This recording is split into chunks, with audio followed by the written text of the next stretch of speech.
আসসালামু আলাইকুম, welcome to my cooking channel Shahrin's cooking artist. আজকে আমি আপনাদের মাঝে খুবই মজাদার এবং সহজ এবং কম উপকরণে তৈরি একটি রেসিপি নিয়ে চলে এলাম। তাহলে চলুন ফুল রেসিপিটি দেখা যাক। এখানে আমি একটি বাটিতে 1 প্যাকেট লাচ্ছা সেমাই নিয়েছি। এটাকে আমি খুব ভালো করে গুঁড়ো করে নেব। চেপে চেপে একদম খুব ভালো করে গুঁড়ো করব। এদিকে একটি ফ্রাই প্যানে আমি 1.5 টেবিল চামচ বাটার দিয়ে দিলাম। বাটারটাকে গলতে দেব।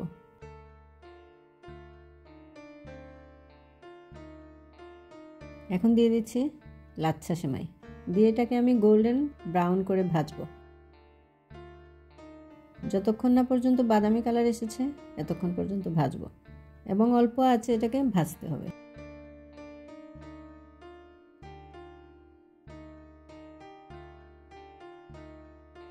এখন দিয়ে দিচ্ছি 3 টেবিল চামচ কনডেন্স মিল্ক।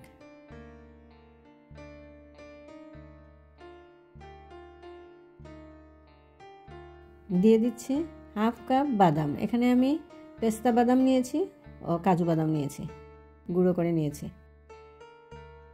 এটাকে আমি ভালো করে মিশিয়ে এখন দিয়ে দিচ্ছি 2 টেবিল চামচ গুঁড়ো দুধ। এখন এটাকে ভালো করে মিক্স করে নেব। বেশি সময় আমি আর ভাজবো না। এটা মেশানো হয়ে গেলে আমি এটাকে নামিয়ে নেব। খুবই সহজ এবং খুবই মজাদার একটি রেসিপি। আপনারা অবশ্যই এটা ট্রাই করবেন এবং পরে আমাকে কমেন্ট করে জানাবেন রেসিপিটি কেমন লাগলো এবং কেমন হলো।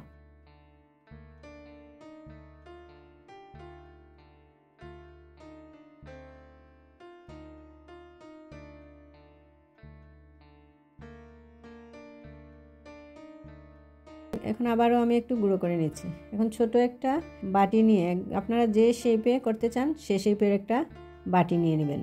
আমি ছোট একটা লবণের বাটির মতো ছোট্ট একটা বাটি নিয়েছি। নিয়ে এটাকে চেপে চেপে খুব ভালো করে চেপে চেপে আমি এটাকে সেট করে নিচ্ছি। এরপর একটু প্রেস দিলেই এটা আস্তে করে বের হয়ে চলে আসবে। আপনারা চাইলে প্রথমে বাটির মধ্যে একটু বাদামও রেখে দিতে পারেন। বাদাম দিয়ে এরপরে এর উপরে লাচ্ছা সেমাইগুলো দিয়ে চেপে চেপে মেশাতে পারেন। তাহলে উল্টোলে দেখা যাবে উপরের দিকে বাদামটা দেখা যাচ্ছে।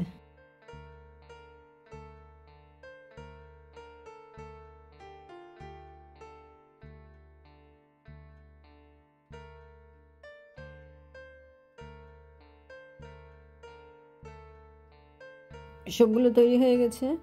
দেখতে কেমন হয়েছে অবশ্যই কমেন্ট করতে ভুলবেন না প্লিজ।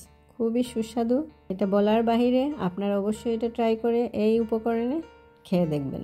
রেসিপিটি যদি আপনাদের ভালো লেগে থাকে তাহলে ইউটিউব থেকে যারা দেখছেন তারা একটা লাইক, কমেন্ট ও সাবস্ক্রাইব করে আমার সাথে থাকবেন।